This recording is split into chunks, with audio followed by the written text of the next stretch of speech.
The history of hoodoo from Africa to America. Hoodoo is often associated with the practice of conjure, giving way to the popular term Hoodoo Conjure. However, hoodoo is more than mere magic and spells.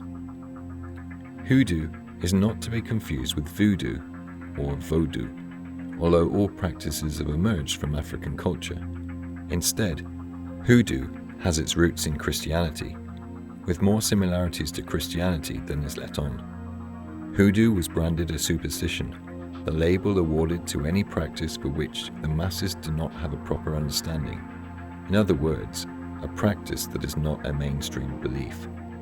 To understand the roots of hoodoo in America, we must first look at its beginnings, which were amongst the African slaves who followed the teachings, rituals, and customs of the West African religion of voodoo.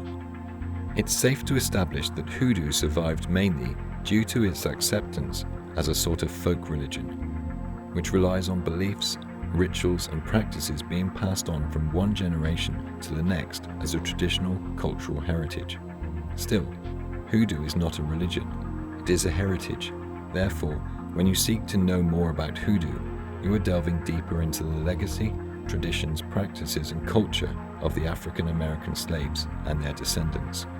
Millions fell prey to the slave trade, which flourished between 1500 to 1800. People from Central and Western Africa were forcefully taken to feed the transatlantic slave trade, ending up across the American continent, with the Caribbean acting as a hub from where many were transshipped to the Americas.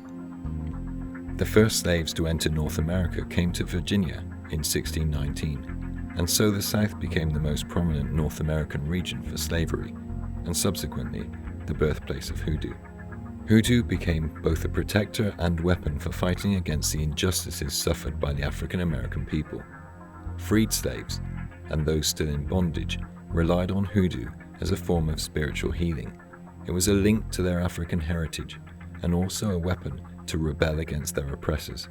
The people of Africa, stolen from their homeland, brought with them the knowledge of an ancient folk religion, vodou, which was highly prevalent in Haiti, a hub for the dispersion of slaves to the North American continent.